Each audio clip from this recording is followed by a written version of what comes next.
시간 하나님께서 우리 주신 말씀 구약성경 에스라 3장 1절로 7절 말씀입니다. 구약성경 714페이지 에스라 3장 1절로 7절 말씀을 우리 한 목소리로 함께 맞추어서 합독하도록 하겠습니다. 이제 하나님의 음성을 듣도록 하겠습니다. 이스라엘 자손이 각자의 성읍에 살았더니 일곱째 달에 이르러 일제히 예루살렘에 모인지라. 요사닥의 아들 예수아와 그의 형제 제사장들과 스알데엘의 아들 스룹바벨과 그의 형제들이 다 일어나 이스라엘 하나님의 제단을 만들고 하나님의 사람 모세의 율법에 기록한 대로 번제를 그 위에 드리려 할세, 우리가 모든 나라 백성을 두려워하여 제단을 그 터에 세우고 그 위에서 아침 저녁으로 여호와께 번제를 드리며 기록된 규례대로 소막절을 지켜 번제를 매일 정수대로 날마다 드리고 그 후에는 항상 드리는 번제와 초하루와 여호와의 모든 거룩한 절기의 번제와 사람이 여호와께 기쁘게 드리는 예물을 드리되 일곱째 달 초하루부터 비로소 여호와께 번제를 드렸으나 그때에 여호와의 성전 지대는 미처 놓지 못한지라. 이에 석수와 목수에게 돈을 주고 또 시돈 사람과 두로 사람에게 먹을 것과 마실 것과 기름을 주고 바사왕 고레스의 명령대로 백향목을 레바논에서 요파 해변까지 운송하게 하였더라. 아멘. 비가 내리는 참으로 복된 주일 아침입니다. 위로부터 내리는 촉촉한 은혜의 단비가, 영혼의 단비가 여러분의 심령에도 차고 넘치시기를 주님의 이름으로 축복합니다. 인간은 개인이 되었든 공동체가 되었든 교만 때문에 망합니다.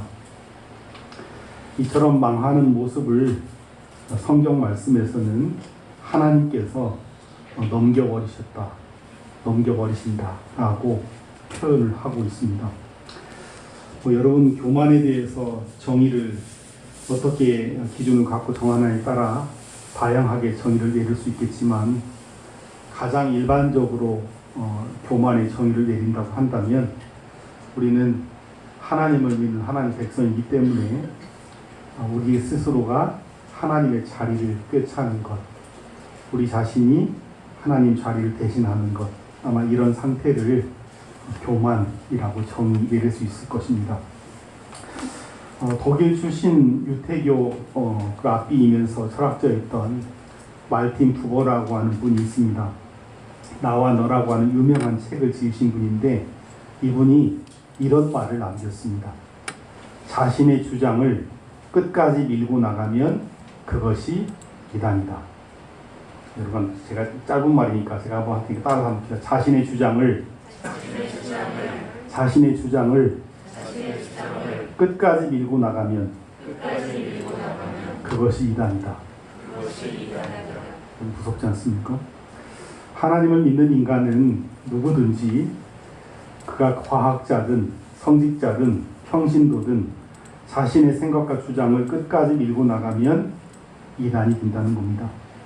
그 사람의 생각이 틀렸을 때만 그런 것이 아니라 설사 그의 생각이 옳다고 해도 마찬가지라는 겁니다. 왜냐하면 자신의 주장을 끝까지 밀고 나가는 사람은 결국 하나님을 믿는 것이 아니라 자신의 이성, 자신의 지식, 자신의 경험, 자신의 힘을 믿는 사람이기 때문이라는 것이죠. 그러니까 종교적 이상한 이단만 생각하지 마시고, 여러분, 우리가 끝까지 나를 중심으로 살아가면 교만의 끝이 이단이거든요. 우리가 이단자가 될 수 있다라고 하는 참 무서운 말씀입니다. 바로 남유다 왕국의 마지막 모습이 이와 같았습니다. 유다는 다른 어떤 이유 때문에 사실 멸망한 것이 아니라 교만 때문에 침몰했다라고 볼 수 있습니다. 역대하의 마지막 장인 역대하 36장 말씀은 이와 같은 사실을 우리에게 정확하게 확인시켜주고 있습니다. 역대하 36장에는 남유다의 멸망 마지막 무대를 장식하는 네 사람의 왕의 기록이 묘사가 되어 있습니다. 여호아하스, 여호야김, 여호야긴, 시드기야 네 사람. 여호아하스, 여호야김, 여호야긴, 시드기야 이 네 사람의 왕이 바로 그들입니다. 이들은 탁월한 선왕이었던, 우리가 지난주 설교 시간에 제가 모골로 외쳤는데, 탁월한 선왕이었던 아버지 요시야 왕과는 너무도 다른 행보를 보여주었습니다. 한마디로 그들은 한결같이 하나님 앞에서 교만했고, 그 결과 빠르게 역사의 무대에서 사라졌습니다. 여호아하스 왕은 석 달간, 여호야김은 11년, 여호야긴은 100일, 석 달 열흘, 시드기야는 11년을 통치한 것에 불과합니다. 이렇게 왕들이 단명한 이유는, 왕 위에서의 단명한 이유는 나라가 정상적이지 않다라는 사실을 보여주는 것이죠. 짧은 시간이지만 네 사람의 왕들의 모습을 잠깐 같이 보십시다. 여호아하스는 23살의 왕 위에 올랐습니다. 요시야와는 달리 그는 석 달 만에 이집트 왕, 애굽 왕 느고에 의해서 폐위당하는 운명을 맞게 됩니다.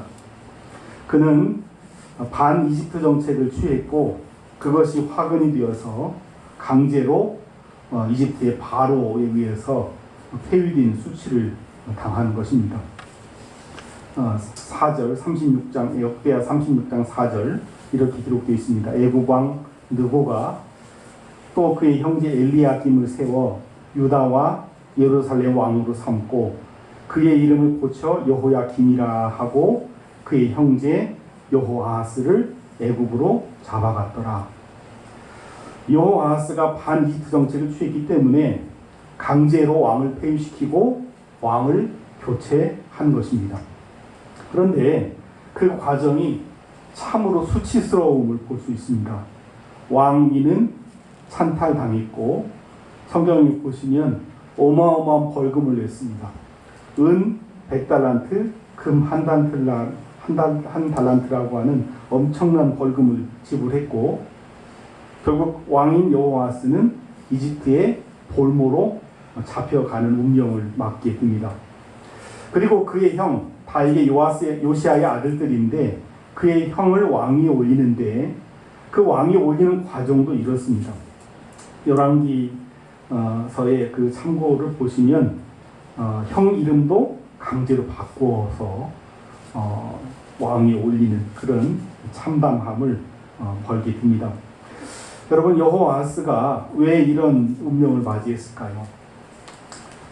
짧은 기간 동안 왕노릇을 할 수 있지만 그 궁극적인 그 원인은, 열왕기 기자는 열왕기하 23장 32절에서 역대기 기자는 일부러 빼놓은 것 같은데 열왕기 기자는 이렇게 적시하고 있습니다. 3개월 동안 왕위를 했던 여호아스에 대해서 여호아스가 그의 조상들의 모든 행위대로 여호와 보시기에 악을 행했다. 짧은 기간 동안 왕노릇을 했지만 하나님 앞에서 교만한 삶을 살았다는 것이죠. 열왕기하 23장 34절 말씀을 보면 결국 여호아하스는 이집트의 볼모로 가서 이집트에서 끝까지 살다가 죽게 됩니다. 참 기가 막힌 운명 아닙니까? 그러면 여호아하스의 뒤를 이어 왕이 된 여호야김은 어떻습니까?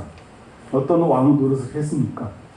역대하 36장 5절 말씀을 보시면 여호야김이 왕위에 오를 때 나이가 25세라. 예루살렘에서 11년 동안 다스리며 그의 하나님 여호와 보시기에 악을 행하였더라.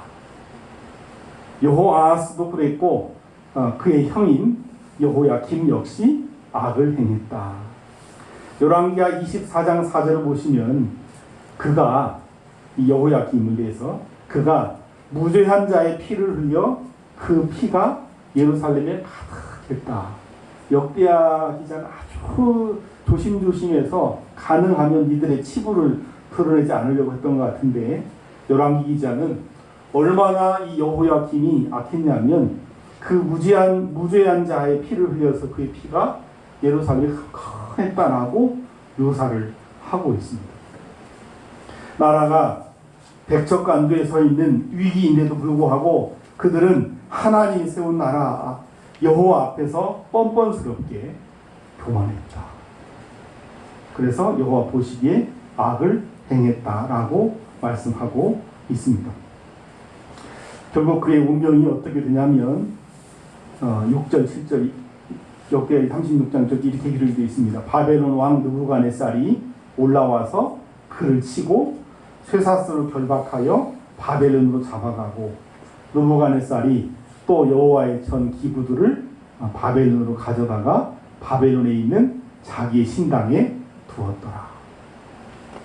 여호야김 역시 자신의 동생이 하나님 떠나서 어떤 수모를 겪었는지를 다 보았음에도 불구하고 교만해서 여호와 앞에서 악한 삶을 살았고, 결국 쇠사슬에 묶여서 이제는 바벨론으로, 하나는 이집트로, 하나는 바벨론으로 끌려가고, 하나님의 성전에 있던 값진 그 기구들을 바벨론 신당으로, 이방 신당으로 옮겨가는 순고를 겪게 됩니다. 그 뒤를 이어서 여호야김의 아들 여호야김이 왕위를 차지하게 됩니다. 역대하 36장 9절, 여호야김이 왕위에 오를 때에 나이가 8세라 예루살렘에서 석 달 열흘 동안 다스리며. 여러분 그 다음에 뭐라고 기록되어 있습니까? 여호와 보시기에 악을 행하였더라. 여러분 오늘 집에 가시면 비 오는 날 다른 거 하지 마시고 역대하 36장을 꼭 읽어보십시오. 교만한 인생, 교만한 왕이 어떻게 되는가를 가장 적나라하게 기록이 되어 있습니다. 여호야김과 여호야긴의 관계는 부자 관계입니다. 여호아하스하고 여호야김은 형제 관계였는데 비로소 이제 부자 왕 세습이 이루어진 건데, 여러분 말씀에 얼마 동안 왕위 노릇을 했다고 되어 있습니까? 석 달 열흘, 딱 100일 동안 왕 노릇을 했다는 거예요. 역대기 기자는 이 여호야긴에 관한 그 기사를 두 줄로 묘사를 하고 있지만, 열왕기 기자는 자세하게 기록을 해놓고 있습니다. 그가 하나님 앞에서 어떤 삶을 살았는가.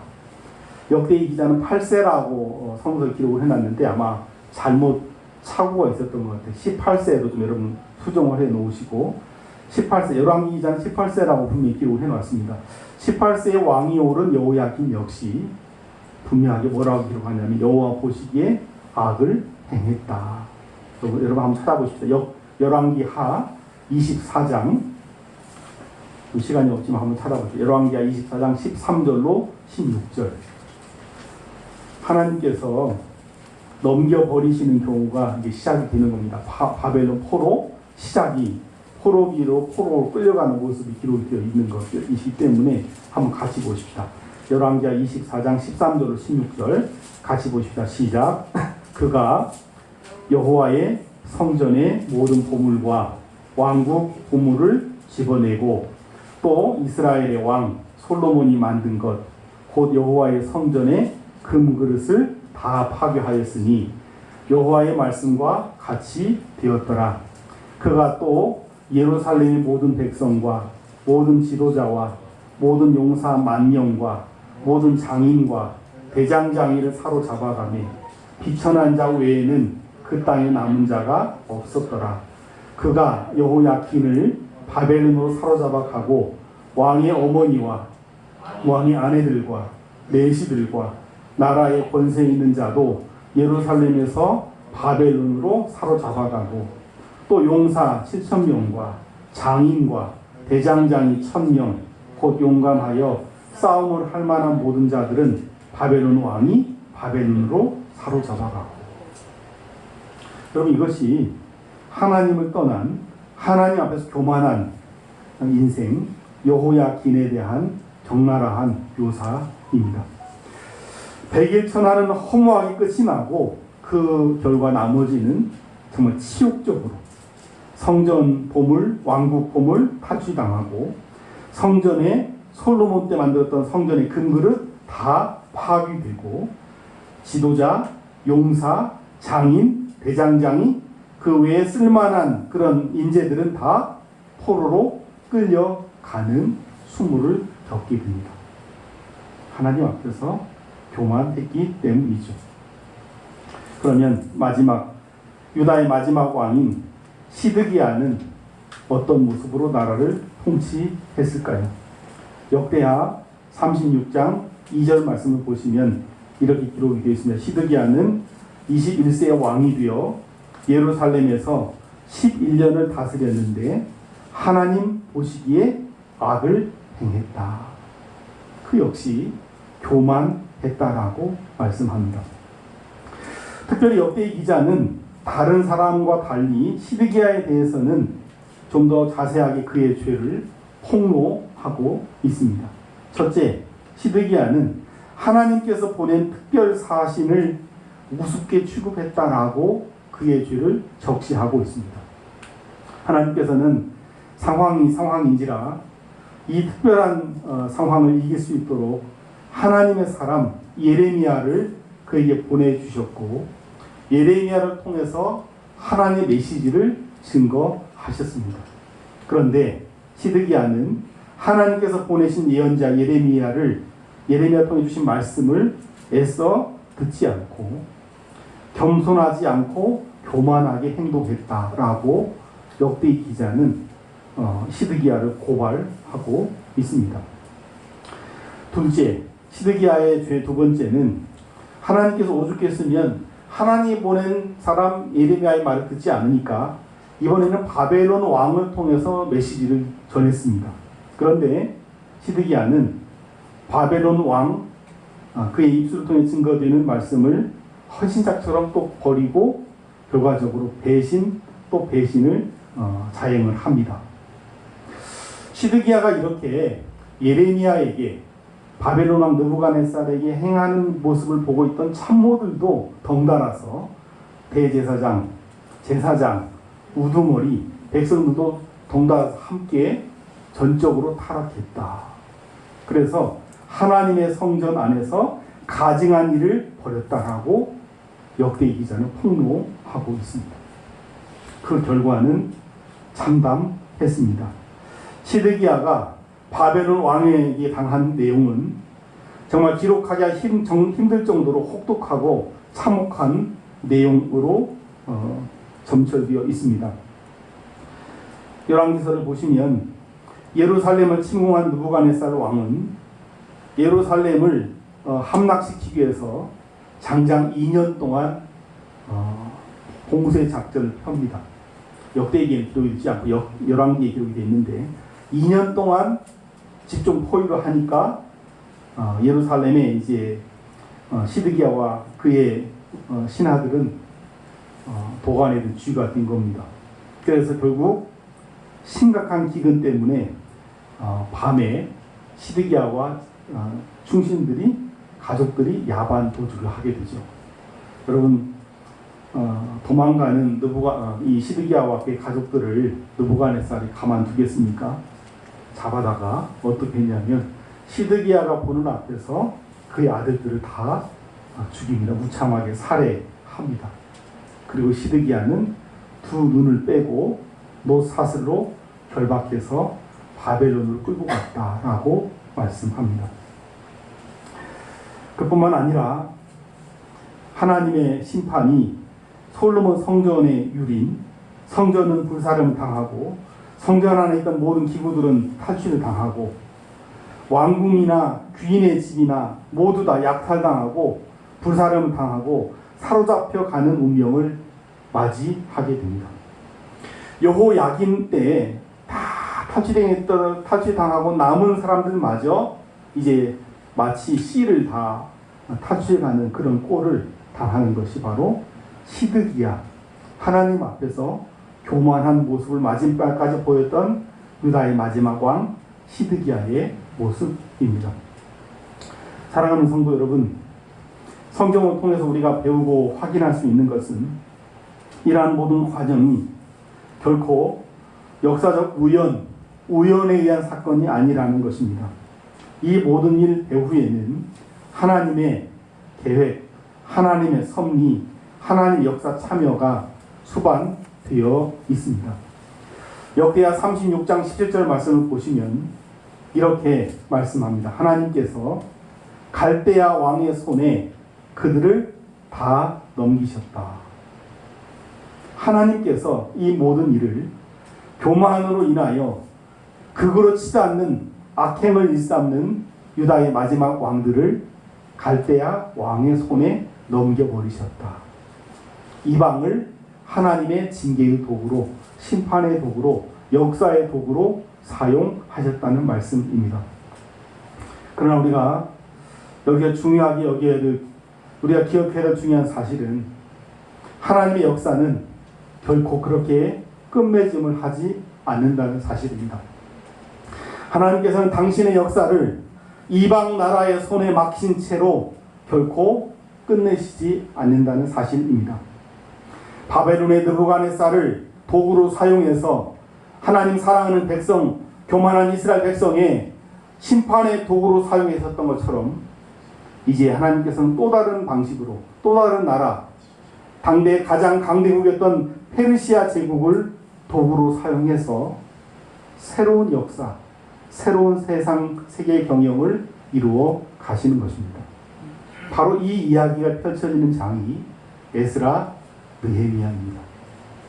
에스라, 느헤미야는 바로 이와 같은 하나님의 세계 경영에 참여한 대표적인 사람들이고, 에스라서, 느헤미야서는 그들에 관한 기록입니다. 하나님의 넘기심의 사건이 종료되고 이제는 하나님의 돌아오시게 하는 사건, 돌아오심의 계획이 실현되는 내용들이 에스라, 느헤미야의 핵심 내용들입니다. 오늘 3장을 봤는데 1장, 2장, 3장을 간단하게 설명을 드리면 1장은 이스라엘 백성들이 바벨론 포로기에서 귀환을 하게 되는데 도대체 이 일이 어떻게 이루어졌는가? 전혀 희망, 소망이 보이지 않았던 유대 이스라엘 백성들에게 어떻게 이런 일이 벌어졌는가, 가능한가를 다루고 있습니다. 에스라 1장 1절로 4절 말씀은 이 상황에 대해서 우리에게 적시해주고 있습니다. 우리 다시 한번 말씀을 펴보십시다. 에스라 1장 1절로 4절 말씀입니다. 에스라 1장 1절부터 4절은 역대하 36장 22절 23절과 내용이 동일합니다. 같이 보십시다. 시작. 바사왕 고레스 원년에 여호와께서 예레미야의 입을 통하여 하신 말씀을 이루게 하시려고 바사왕 고레스의 마음을 감동시키시매 그가 온 나라에 공포도 하고 조소도 내려 이르되 바사왕 고레스는 말하노니 하늘의 하나님 여호와께서 세상 나라를 내게 주셨고 나에게 명령하사 유다 예루살렘의 성전을 건축하라 하셨나니 이스라엘 하나님은 참 신이시라. 너희 중에 그의 백성 된 자는 다 유다 예루살렘으로 올라가서 이스라엘 하나님 여호와의 성전을 건축하라. 그는 예루살렘에 계신 하나님이시라. 거기까지. 여러분 참 놀라운 말씀 아닙니까? 앞서 살폈듯이 역대하 36장을 보시면 유다의 마지막 네 왕의 모습이 한결같이 교만해서 하나님 보시기에 악을 행했다라고 말씀하지 않았습니까? 그런데 에스라 1장 1절로 4절 말씀을 보시면 지금 이 고백을 이스라엘 하나님은 참신이시라. 이스라엘 하나님은 온 세계의 참신이시라. 여러분 이 고백을 누가 하고 있습니까? 다윗의 등불을 가지고 살았던 예루살렘 성전에 그 놀라운 영광을 가지고 살았던 유다의 왕들은 다 그 입술에서 하나님을 버리고 참신이 아니라고 살았던 그들의 모습 앞에 당대 페르시아의 초대 황제였던 고레스라고 하는 황제는 그 입술을 통해서 하나님께서 이방 왕인 나를 권리를 주시고 권한을 주시고 능력을 주셔서 전 세계를 운영할 수 있도록 해주셨고 지금 내 입술을 통해서 공포하게 했다. 조서를 내리게 했다. 참 하나님께서 내게 말씀하신 바대로 너희는 예루살렘으로 올라가서 뭘 해라? 이스라엘 하나님 여호와의 성전을 건축해라. 예루살렘에 계신 하나님이시기 때문에 예루살렘 성을 건축해라 라고 말씀하고 계신 것 아닙니까? 이처럼 하나님께서는 이방 왕이었던 페르시아의 고레스라고 하는 사람의 입술을 통해서 하나님의 백성들이 이제 넘기심의 역사를 넘어서서 돌아오게 하심의 역사에 동참하라고 말씀하고 계십니다. 에스라 2장 여러분 보시면 아시겠지만 쭉 사람들의 명단이 기록이 되어 있습니다. 예루살렘으로 돌아온 이스라엘 사람들은 누구인가가 적시되어 있습니다. 대략 1차 이 귀한 시에 돌아온 사람의 명단, 유다 지파의 자손인 스룹바벨, 제사장 레위 가문인 예수아 등 가문별, 지역별 혹은 성전 봉사를 위한 제사장들, 레위인들, 문지기들, 사냥대 등등 종합해서 5만 명 정도가 돌아왔다라고 기록하고 있습니다. 에스라 2장은 1장의 근거에서 페르시아의 황제가 하나님의 그 도구가 되어서 말씀한 대로 돌아온 사람들의 이름을 기록하고 있다는 거죠. 여러분, 그리고 오늘 본문 3장으로 우리가 3장을 만나게 됩니다. 에스라 3장은 그들은 왜 귀환했는가에 대한 응답이 적시되어 있습니다. 세계를 경영하시는 하나님의 손에 사용되어서 선포했던 고레스의 선포 내용은 두 가지입니다. 하나는 돌아가라. 예루살렘으로 돌아가라. 두 번째는 뭐죠? 돌아가서 여호와의 성전을 건축하라. 예루살렘으로 돌아가서 하나님의 전을 건축하라 라고 하는 이 명령에 첫 번째로 응답하는 모습이 에스라 3장의 내용입니다. 여러분, 가만히 돌이켜서 상황을 좀 우리가 생각해 보면 이 일이 결코 쉽지 않음을 알 수 있습니다. 여러분, 어느 곳에 여러분들이 가서 어렵게 갔지만 70년 정도 지나서 뭐 두세대, 좀 더 짧게 하면 3세대 정도까지 시간이 흘러간다고 한다면 여러분이 자녀를 낳고 그 자녀가 또 자녀를 낳을 정도 되면 정말 어렵고 힘들지만 어느 정도 터를 잡게 되지 않습니까? 이제 좀 삶의 기반을 잡을까 했는데 이제 바벨론에서 떠나라 라고 하는 음성이 들려질 때 떠나기는 떠나야 되는데 그 떠나는 그 목적지가 폐허의 도성 예루살렘이라는 말을 현실적으로 전혀 뭐 여러분 요즘 말로 하면 직장도 뭐 삶의 자리도 뭐 아무것도 보장되어 있지 않은 그런 현실을 수용하는 것.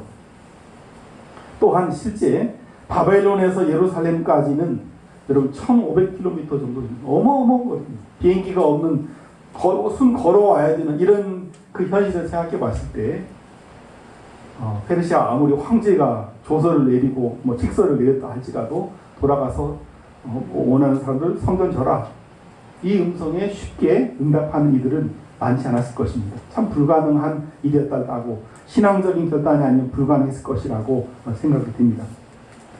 바로 이와 같은 상황 속에서 느헤미야는 하나님의 선한 손의 도우심 때문에 가능하게 이들이 왔다라고 기록을 합니다. 이렇게 어려운 신앙적 결단, 삶의 결단, 정말 현실적 결단을 하고 돌아온 이들이 예루살렘에서 첫 번째 맞이한 일이 바로 3장에 주된 내용들입니다. 돌아온 이들을 맞이한 것은 사실은 폐허인 예루살렘 도성 그리고 성전뿐이었습니다. 그 속에서 그들은 아마 이런저런 모양으로 성전 재건을 준비하기 시작했을 것입니다. 그리고 시간이 차서 하나님의 때가 차서 하나님의 성전 재건의 첫 삽을 떼는 그 일이 바로 본문 1장, 본문 1절에, 3장 1절의 내용입니다. 에스라서 3장 1절 말씀입니다. 이스라엘 자손이 각자의 성읍에 살았더니 일곱째 달에 이르러 일제히 예루살렘에 모인지라. 예루살렘으로 어렵게 돌아와서 아마 일정 시간 동안 각각의 성읍에서 자신의 집에서 워밍업을 하고 있었던 것으로 보여집니다. 이제 때가 차면 어느 정도 진정이 되고 준비가 되면 모이라 하면 모이는 그런 계획이 있었던 것으로 보입니다. 그래서 1절에 있는 그대로 일곱째 달에 이르러 일제히 예루살렘에 모이기 시작한 것이죠. 여러분, 공동체의 힘은 모이는 힘의 역동성에 비례한다고 생각을 합니다.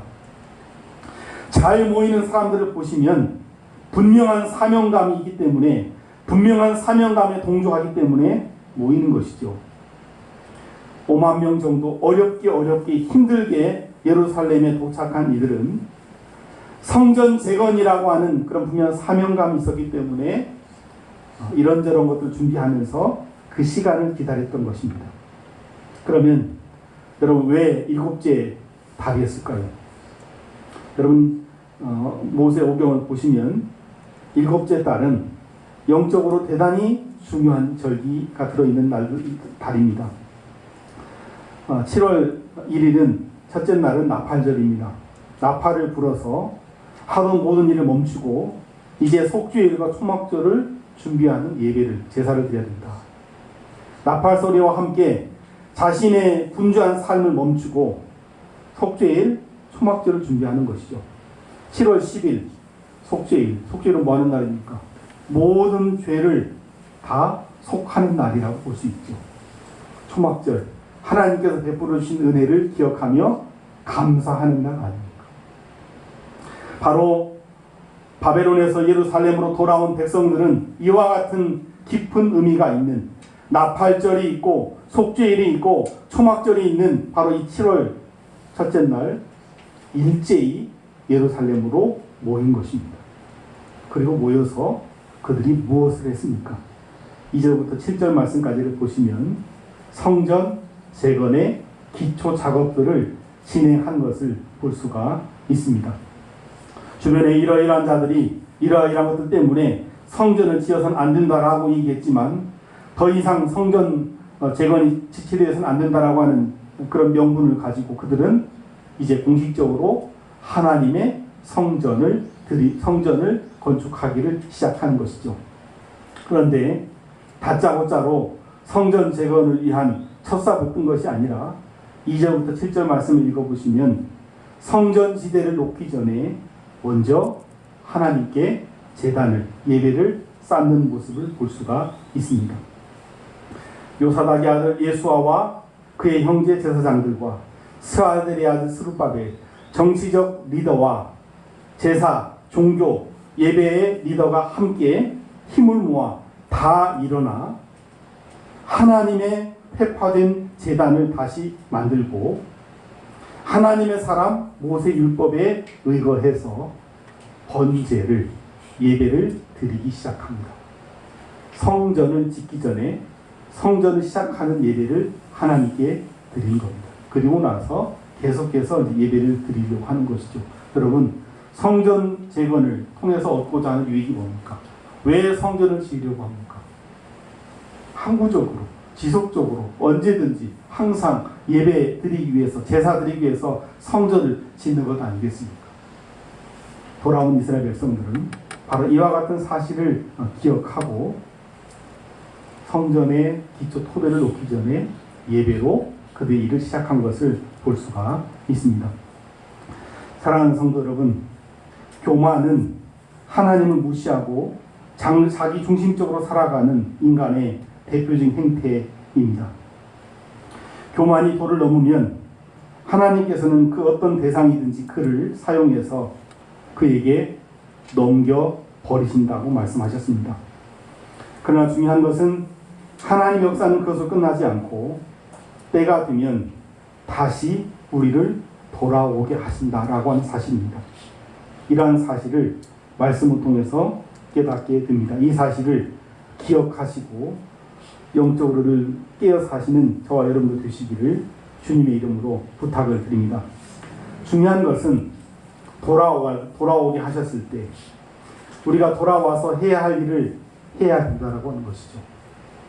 다시 무너진 제단을 다시 쌓고 그곳에서 예배를 시작해야 합니다. 예배를 시작한다라고 하는 것은 다시는 제가 하나님을 앞서지 않겠습니다. 제가 하나님의 자리를 꿰차지 않겠습니다. 하나님의 자리를 넘보지 않겠습니까? 라고 하는 교만하지 않은 인생, 교만하지 않은 삶의 전형적인 모습이 먼저 하나님의 무릎을 꿇고 예배 시작하는 것이라고 볼 수 있습니다.